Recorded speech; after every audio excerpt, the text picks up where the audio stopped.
Hello, everybody, and welcome to part 3 of this episode of the Disgruntled Yid. This is part 3 of my episode on understanding moral agency. So,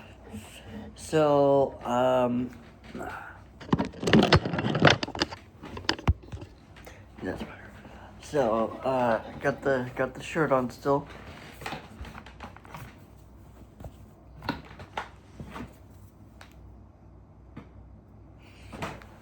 I like this shirt. I bought this shirt for the show, mostly, because I can't wear this shirt anywhere. Like, I feel like if I would wear this shirt anywhere, people's reactions would be like, wait, I feel like people would be like, they'd be like, that is so offensive and violent. And then they'd be like, well, but I mean, then again, I think most people would be like, you shouldn't wear that shirt. That's very violent and it's promoting violence and hate. But I mean, on the other hand, I saw a review on Amazon where I got the shirt. Some lady said, my husband always gets compliments when he wears it. So, but yeah, I'm not gonna wear it anywhere. I'm just wearing it for the show. I just thought it was kind of a cool shirt. I might wear it places. We'll see. We'll see in the future what happens. It's obviously not the kind of shirt you can just wear anywhere. So, I certainly couldn't wear it to work. What's this? Oh, stupid little alert that I don't care about. Okay. So, at the end of the last video, I was going to talk about something. And so I'm going to start off by talking about this. And then I'm going to just wrap it up because this is the ending video. I actually have a couple other videos that I'm planning, God willing, to make today, or at least get started on today. So, I really don't want to belabor this one too much longer, considering the first two parts of it are already quite long. But, what I was going to say last time at the end was, and I guess this is what I'll wrap up with, because this is pretty much, pretty much the end of this whole topic.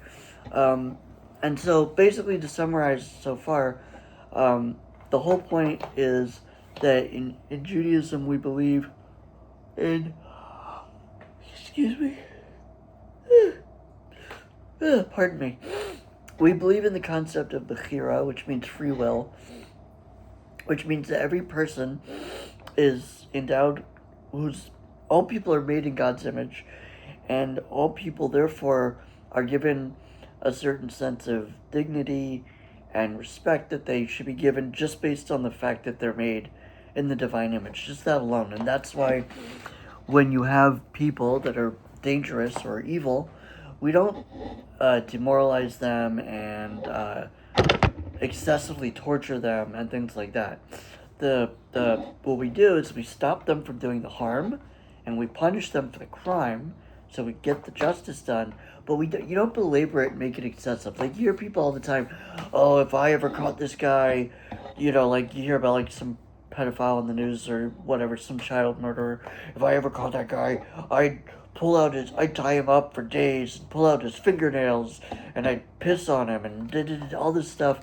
And it's like, yeah, I get it, but that would actually be wrong. That would be immoral to do that, because then that's just bringing yourself down to their level. The way to avoid bringing yourself down to their level, but also get justice, is to punish them, but to punish them in as civil and as humane, as far as punishing somebody goes, way as possible. And that's the compromise. That's how you serve justice. Because you always go, well, if we just put them to death and take their life, we're no better than they are. No, there's a significant difference. They took the life of an innocent child who couldn't defend themselves, and they just took a beautiful, innocent soul from this world for no reason. We're serving them justice for that crime. That is not the same thing. These people, well, all killing is killing. No, it's not. If I shoot a guy trying to break into my house and murder me, It is not the same thing as if I would go and find somebody like in an alleyway, some lady, and attack her and murder her. They're not equivalent because, well, they're both killing. That's not how that works. That's a very naive, childish way to view things.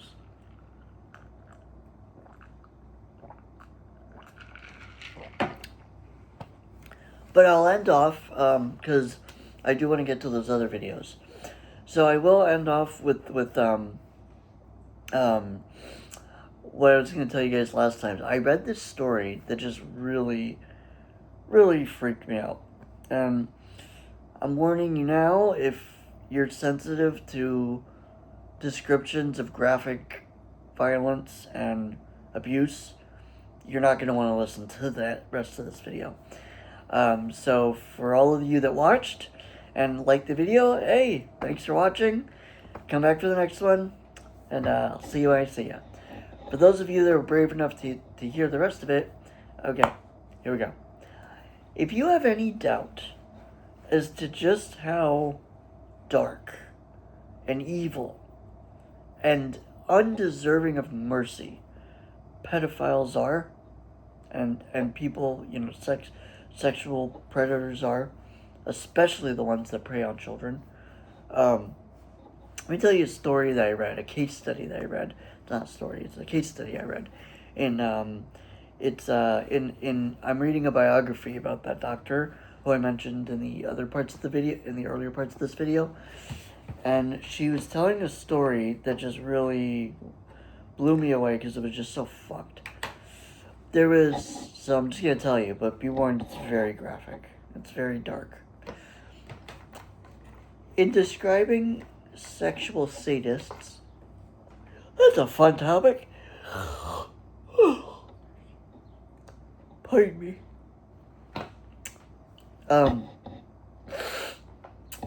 In describing sexual sadists, particularly the ones that prey on children, she mentioned a study, and I've tried to find information about this story. I've Googled the shit out of this, trying to find some more information. Anything, just any more information I can about this story, just in this little blurb in the book. Unfortunately, I cannot.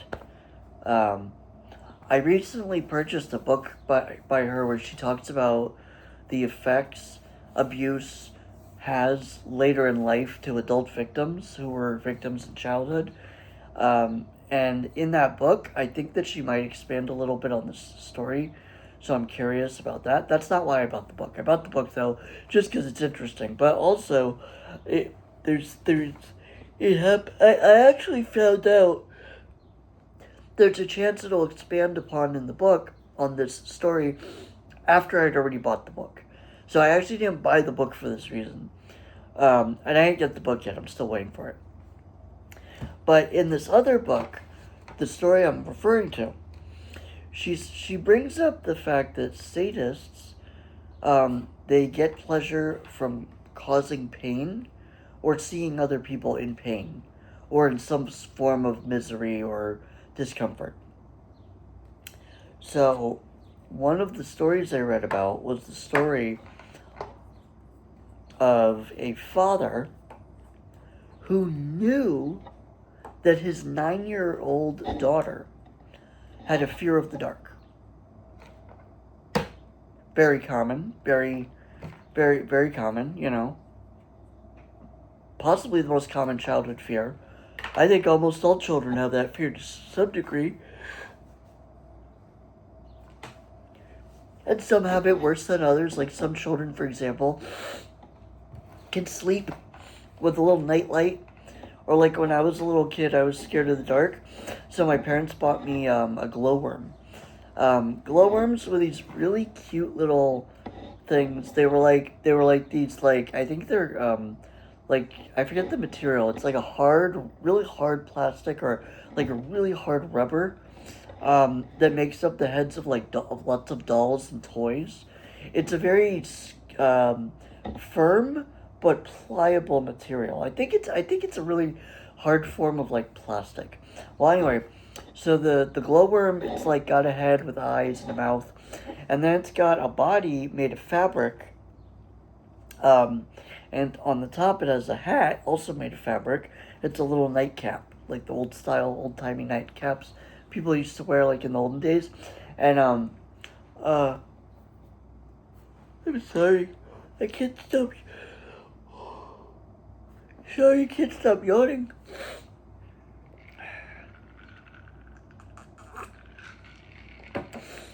And inside, no, on the back of the fabric of the glowworm is a zipper. And inside the zipper is like a little LED light that goes in, and it sticks. The head of the glowworm is hollow, so the top part of the light goes into the glowworm's head, and you twist it. It twists, like with the grooves, like a soda bottle. It twists in, and then you zip it up, and then the thing is on the back. It has like a lever like this, and when you push it, the light lights up, and when you put it in the glowworm and you hug the glowworm or you squeeze the glowworm, the head of the glowworm lights up, so you can go to sleep, hugging the glowworm with the glowworm's light, and it's made to help kids that are scared of the dark, and I loved my glowworm. My brother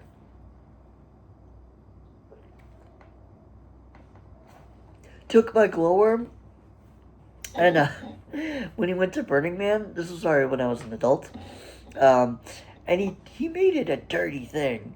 He put a little ball gag in its mouth, and the glowworm had little tiny hands like this, like little mitten like hands, and he put little mini handcuffs on it. That's fucked up. Um, so yeah, but if you're a normal person, and certainly a parent, you know, like the parent of a parent. I'm not saying the word a parent. I'm saying a parent, like a father or mother. Um, you know, their first instinct is to help their child, to make them feel loved, protected, and safe, and secure from any possible dangers out in the world, right? A normal person, even if they're not a parent, would not intentionally frighten or harm a child for fun, right?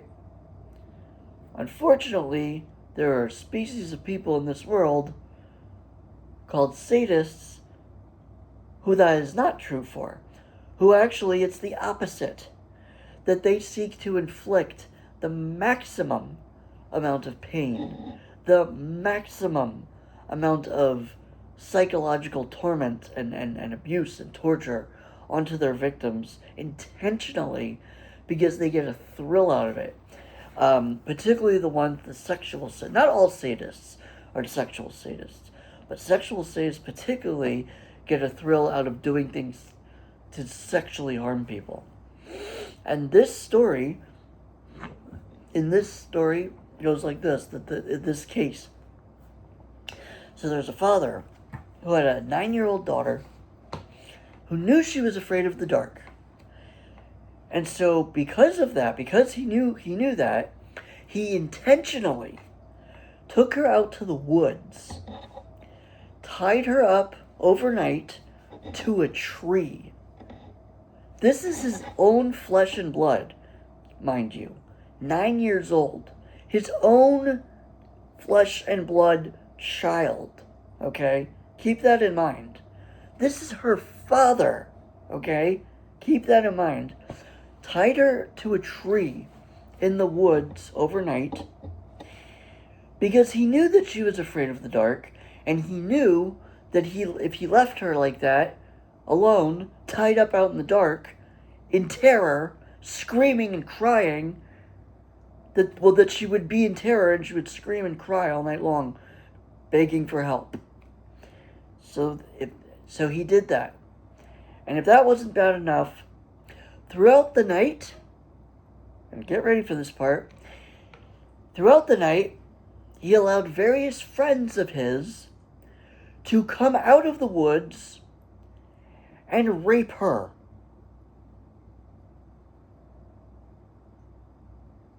You heard that right. He not like one of his buddies, which would already be fucked up enough.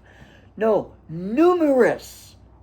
He allowed numerous friends of his to come out of the woods, or I guess she was tied to a tree in the woods, to come into the woods to grape his between the ages of 8 and 10-year-old daughter. All night. In the midst of intentionally tying her to a fucking tree because he knew she's scared of the dark, and that was part of the thrill, was that she would be in fear all night long, screaming and crying for help. And then on top of all that, he allowed these men to violate her all night. Multiple men. The entire night. To its own daughter.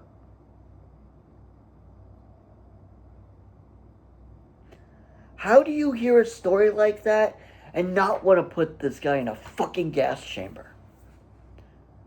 How do you hear a story like that and not want to round up that guy and all of these sick friends of his and put them in a fucking, and send them to a fucking Auschwitz?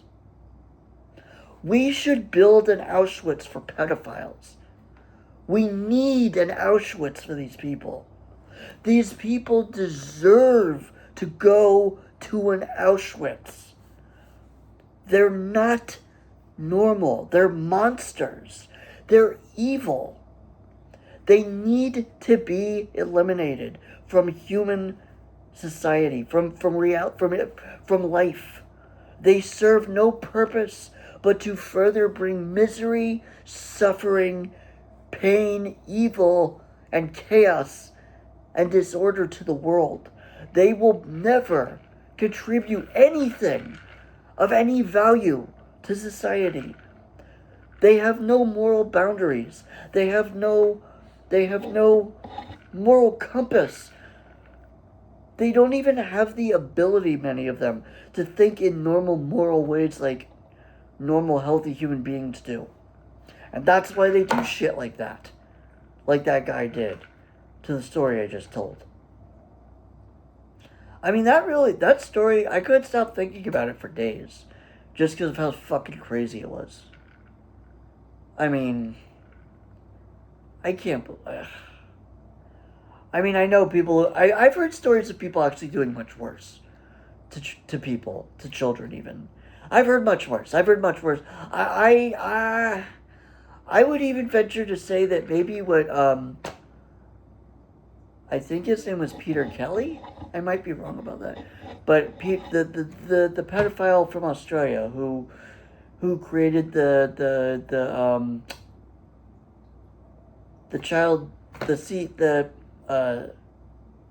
CSAM, which is CSAM, which stands for Child Abuse Material, or the acronym CSAM. And he created child abuse material, and he named the video Daisy's Destruction. If that's not fucked up enough. And then he distributed around the world on the dark web to fellow pedophiles. Yeah. And so I would even go as far to say that actually is worse. What Peter Kelly did was worse. Because don't forget, he actually murdered one of those kids, too. So there's also that. In addition, he's a murderer as well. But I mean, still, how fucked up is that, man? To purposely take your own child and to tie her up in the dark, in the woods, because you want her to scream and cry and be afraid. because because you want her to be scared. That's the whole point of it. And then to allow your friends to violate her throughout the night like that.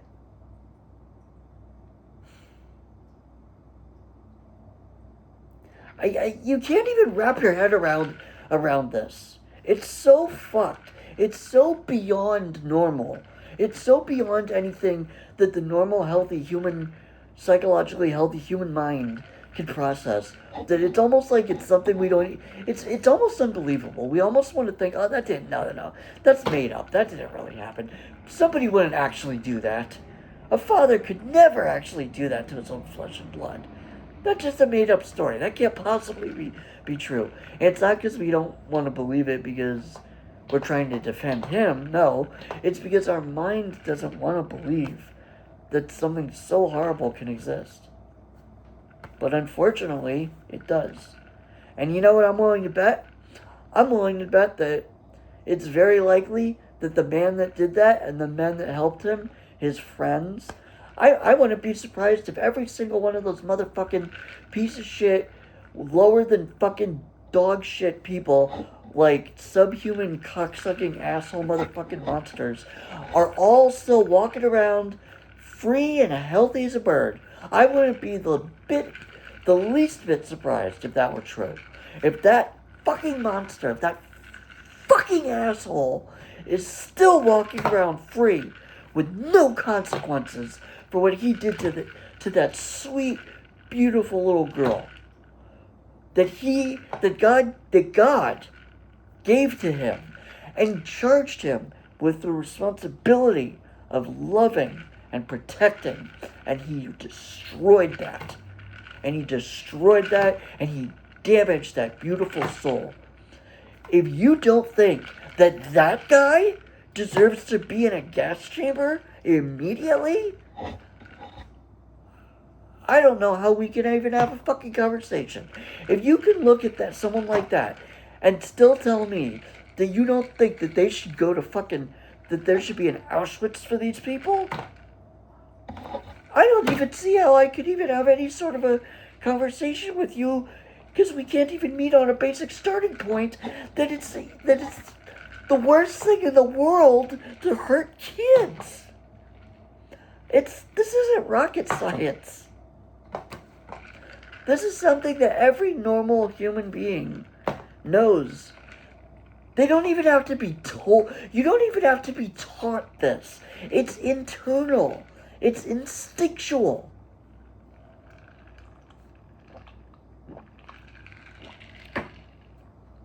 So, I'll just finish off with this. This will be I'm going to wrap up here. So to summarize, yes, people do have free will. Now you may argue, well, and this is actually going to be the topic for one of my next videos. When it comes to moral agency, lots of people, especially now, there's this growing phenomenon, unfortunately, makes me fucking, I don't know if anything makes me want to makes me go into a blind rage and just see red more than these people.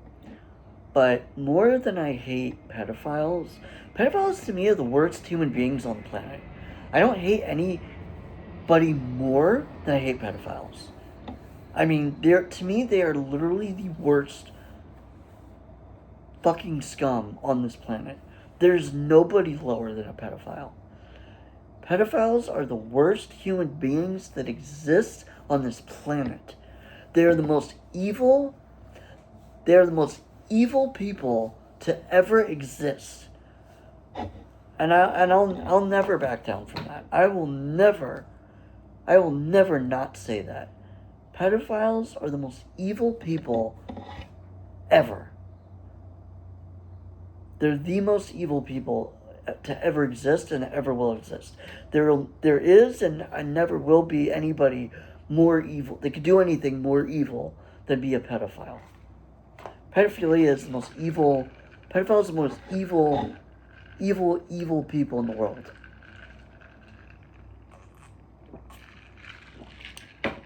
But you have all these people now on the left.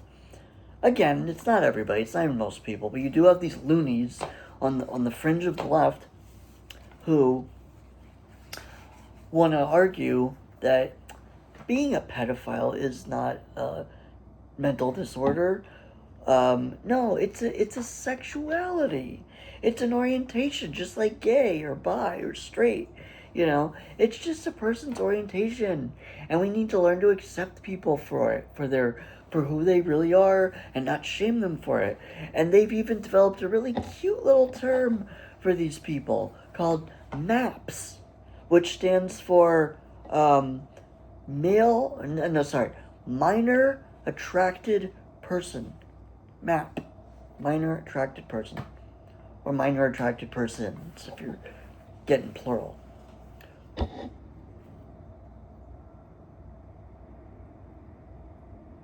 I'm going to expand more on that when I talk about the role of moral agency in regards to LGBT rights and all that sort of stuff. But let me just say this about that. Being a MAP is not a sexual orientation. Here's why. A sexual orientation is the way a person feels naturally in their mind, and then physiologically and biochemically and all that stuff, is how a person's mind and body interact and how they feel and react towards certain stimuli or certain objects or certain scenarios or certain types of people, certain types of personalities, certain types of looks, looks of different types of people.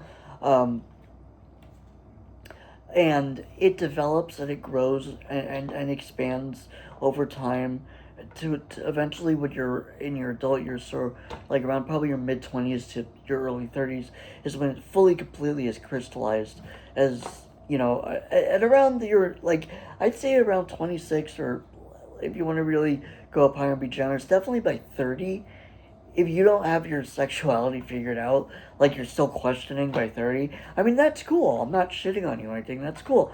You could be 98 years old and be questioning your sexuality. That's fine. But I'm saying that for the vast majority of people, though, by 30, you pretty much know. You pretty much know what you like and what you're into. I knew when I was 14... I came to discover when I was 14 that I knew that I liked both.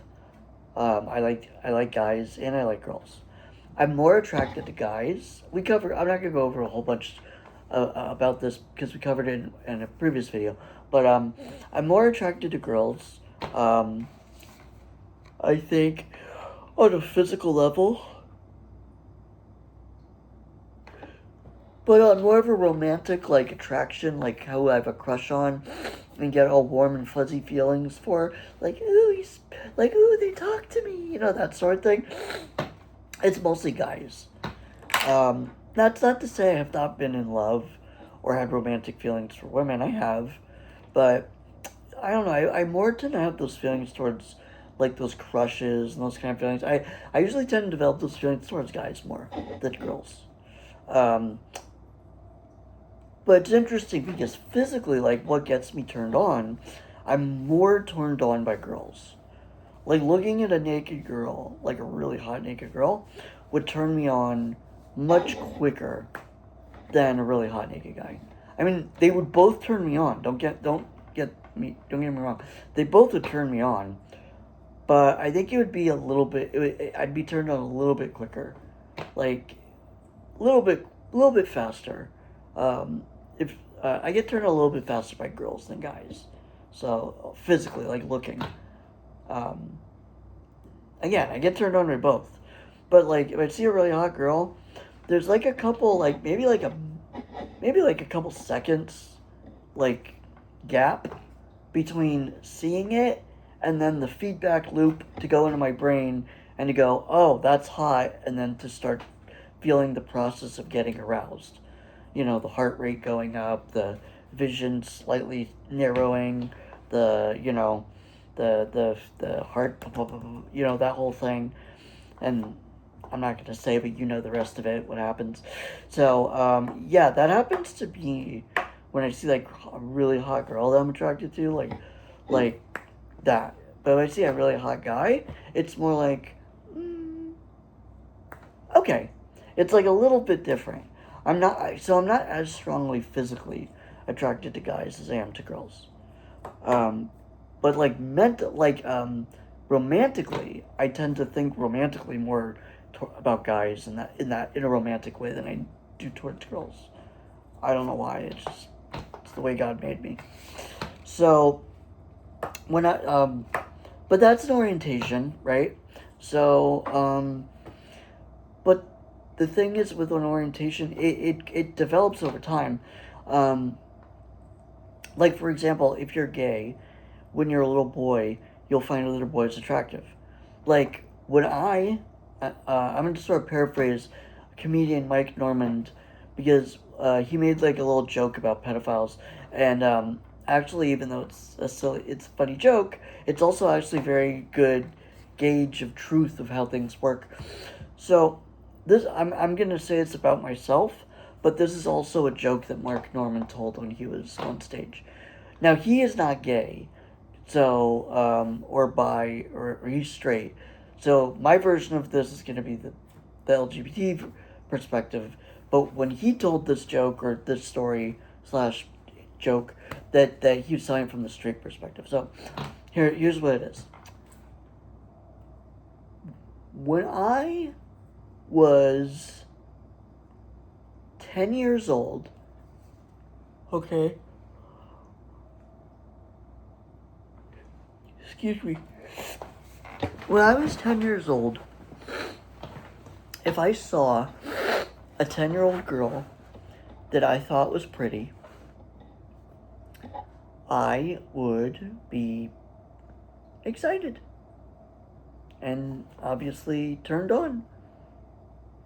Now, I know that it's not really popular to talk about this, and some people try to wrongly label anybody that would want to talk about this as being a pedophile, but it's actually the opposite.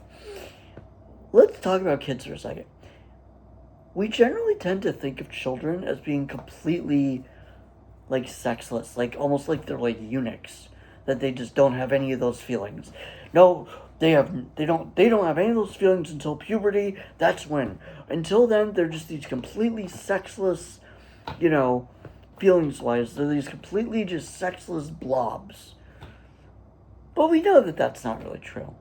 We know that children get those feelings. Little boys, God, YouTube is gonna fucking have my head. If somebody edits this wrong, if somebody takes this and edits it the wrong way, oh my God, YouTube will have my fucking head on a pike. But I don't care, because I'm talking about something that's really important, and it's more important to talk about this very important and truthful subject than to hide and pretend it doesn't exist. So, little boys, if they see something or feel something that gets them excited, like, the little boys do get erections. Okay? I'm not a girl. I've never been a girl. But I'm willing to bet that little girls get not erections, obviously, but they get those funny feelings if they get excited about something. Kids get those feelings. They don't contextualize them, though, maturely and properly the way they're supposed to be contextualized and understood. That's why children can't consent, because they're not mentally capable of understanding the full ramifications that go into all aspects of that decision. That's why even if a child, because sometimes children, they don't really know what's happening. They might even be so innocent, they just think it's a fun game, and they'll just say yes to it. And they might, and the point is, what if they even appear to enjoy it? Like, because some people have said, well, I mean, there have been like issues like of boys, for example, who were abused and were afraid to admit it because when it was happening to them, they got turned on. They got an erection while it was happening, and they're scared because they think that can be used against them. That that the person could go, oh well, I mean, he had an erection, so clearly he liked it. Clearly it was consensual. He liked it. He had an erection. Yeah, but that's because little boys get erections if the wind. A little boy can get an erection just because if the wind hits him funny. That's just the way their male bodies work, and that's how they develop when they're young. I mean, I, I used to, I used to, I used to get when I was like, I don't want to get too graphic, but I used to get turned on just by crossing my legs. I don't know why. I had this thing, like, I don't know why. It was just like, and not doing the Silence of the Lambs thing, where the guy tucks it between his legs. No, not that. Not actually doing that. No, just, for lack of a better way of putting it, freeballing it, but then just like, just like freeballing it, but then just crossing my legs like this. And just like squeezing them really hard together. Again, it doesn't affect my man parts at all. It's just me with my man parts, basically, and just squeezing my thighs together. when I was a kid, I used to do that, and it felt good. I don't know why, but doing that, like, it turned me on for some reason. It doesn't do that anymore. It's not like that anymore. But see but that's my point. Is that yes, we know that children can have those feelings, and you'd be a fool to not say so. But the difference is, here's the important difference. Like I mentioned before, they can't consent. Even if they do say yes, it's not true consent because they don't understand what's happening. They're not mature enough mentally to process and grasp the severity and the importance of what's happening with them. Having sex is not just some light little nothing thing like oh yeah, just have a little cup of yogurt and then go jogging. Sex is just like that. No, sex is a very big, heavy, important, multi-layered thing that needs to be approached with maturity and responsibility and intelligence. It's not just a light nothing thing. But children are too young to understand all of that. And that's why we say that they can't consent. That's the reason for that. And that's why these monsters can't use that as an excuse for what they do. Well, they didn't say no, or they even said yes. Doesn't matter if they said yes. It doesn't count. Their yes doesn't count because they don't understand what's happening. And that's why it's wrong. That's why it's illegal. And they shouldn't understand it. They're not supposed to understand it because that's not what their lives are. Their lives are supposed to be about swimming, playing with their friends, eating ice cream on a hot day, sneaking off with your buddies and passing a sack of a 40 round, the campfire, stealing some of your hippie mom's weed and smoking it with your buddies out in the woods because there's nothing to do in that boring ass podunk redneck town that you come, whatever, that's what childhood's supposed to be. It's supposed to be about adventure, about getting in trouble, like, discovering new things, making friendships, having new and positive experiences that'll last you a lifetime. That's what childhood is about magic. It's about excitement. It's about joy. It's about fun. It's about it's about innocence. It's about everything that's great and beautiful and pure and amazing in life. That's why we love children so much, because they are the purest, most important, like, distilled little, as close to perfection as you can get. They're just the sweetest, purest, most beautiful little things. Most beautiful, like, I don't want to say objects, because I don't want to say that children are objects, but there's nothing more beautiful, you know? There's nothing more sacred than a child's soul. There's nothing more holy or more beautiful, and there's nothing more beloved by God than a child's soul. A child's soul is the most beautiful, magical, spiritual, holiest thing that exists. Other than God himself, the second most beautiful thing in all of existence is the soul of a child. And now I'll finally end by just saying, and that is exactly why I wear shirts like this, that say things like this.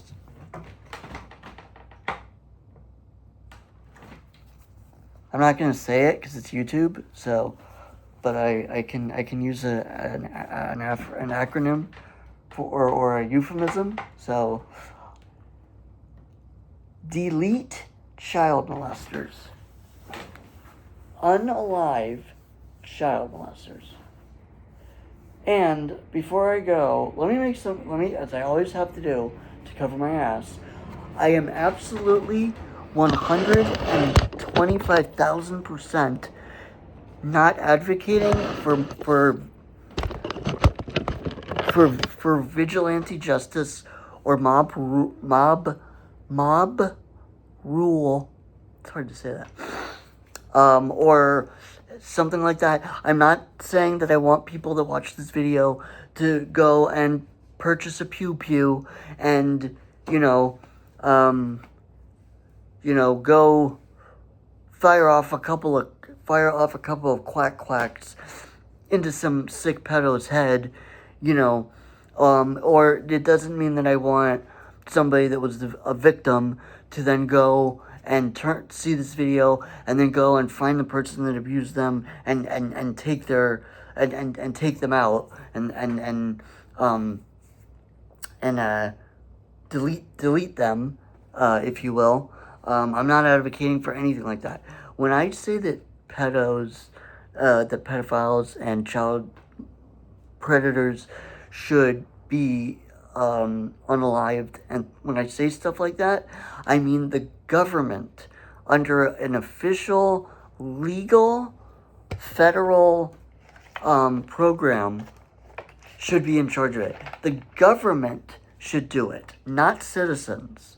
I am not advocating. In fact, not only am I not advocating that because, well, it'd be extremely illegal, and not only would I get my YouTube channel completely shut down, but I'd probably also go to jail for inciting violence, or something like that. So that's not but as true as all that is, and although that's definitely part of the reason I'm making this point, the other reason I'm making this point is because even on a philosophical level, I don't agree with that. I don't think it's helpful for people to do that, because how do you know? First of all, what if you get the wrong guy? What if it's somebody you just suspect that it's a predator and they're not, and then you hurt, or God forbid, you unalive an innocent person? Also,